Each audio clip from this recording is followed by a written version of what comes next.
বন্ধুরা, গতকাল রাতে সোশ্যাল মিডিয়া ভাইরাল হওয়া সবচেয়ে বড় খবর হচ্ছে আমাদের সবার প্রিয় ইউটিউবার তহিদুদ্দিন আফ্রিদিকে গ্রেফতার করেছেন একটি সিআইডি টিম।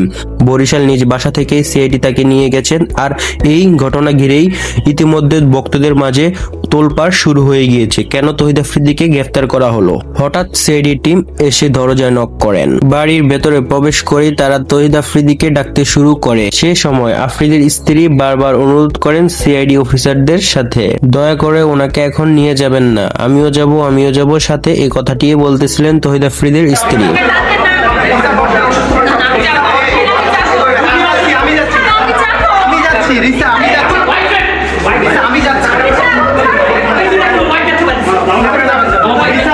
কিন্তু তবুও সিআইডি কাউকে কিছু বুঝতে না দিয়েই তাকে টেনে হিঁচড়ে নিচে নামিয়ে নেয়।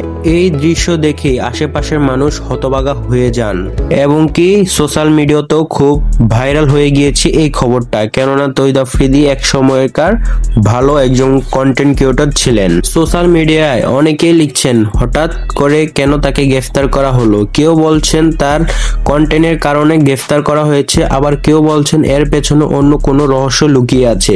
আপনার কি মতামত? কিন্তু সত্যিটা এখনো পরিষ্কার নয়। অফিসিয়ালি সিআইডি কোনো বিস্তারিত তথ্য এখনো প্রকাশ করেনি, ফলে হাজারো প্রশ্ন ঘুরছে মানুষের মনে। বন্ধুরা, আপনারা কি মনে করছেন আসলেই কি কোনো অন্যায় করেছেন? আমি ওর বাবার সাথে কথা বলি, ওর বাবার সাথে কথা বলি। আপনার জানা লাগবে না, আমি বলি। আমি তোমার একটু এখানে আসলে কথা বলার কিছু নাই। এখানে কথা বলার কি? আমি ওর বাবাকে না জানাই এখন একটা অপরাধ তো জানাইতে হবে ওর বাবাকে, তাই না? আপনি আসছেন, আমার ছেলে যদি কোনো অপরাধ করে অবশ্যই তার বিচার হওয়া উচিত। আপনি কি মানে বুঝতেছেন না এটা অপরাধ হয়েছে কিনা? অবশ্যই অপরাধ। বিদায় নিচ্ছে আপনাদের থেকে, এই ইউটিউব থেকে, এই ফেসবুক থেকে, এই টিকটক থেকে। আমার যদি কখনো ভুল হয়ে থাকে আমাকে ক্ষমা করে দিবেন। আমি খুব জ্বালাইতে চলে আসি। আমি সবসময় হারুন কাকার কাজের মাঝখানে যখনই সে দিঘির অনেক কাজগুলো করে তখনই এসে আমি একটু তাদের জ্বালাই। কাকা কেমন আছে? কাকা প্লিজ আপনি আজকে পুলিশ ই করবেন না, ডিবিডি প্রধান আপনি এখন ওইভাবে না, একদম কাঁচা বাইস্তার মতো সম্পর্ক ই করবেন। বলেন কেমন আছে? ভালো।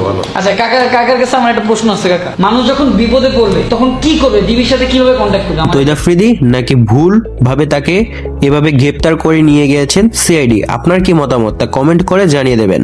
কারণ আপনার মতোই লাখো ভক্ত আজ জানতে ইচ্ছে করছেন যে কালকে তহিদ আফ্রিদির সাথে কি ঘটেছিল। বন্ধুরা, চিন্তার কোনো কারণ নেই। নতুন কোনো আপডেট আসলে আমি সবার আগে আপনাদেরকে জানাবো। তৎক্ষণাৎ সবাই ভালো থাকবেন, সুস্থ থাকবেন। আর ভিডিওটি কেমন হয়েছে সেটি কমেন্ট করে জানিয়ে দেবেন। নতুন যারা আছেন সাবস্ক্রাইব করে আমাদের পাশে থাকবেন।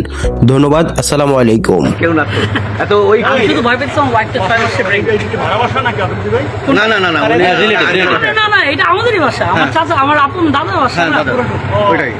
বিদায় নিচ্ছে আপনাদের থেকে, এই ইউটিউব থেকে, এই ফেসবুক থেকে, এই টিকটক থেকে।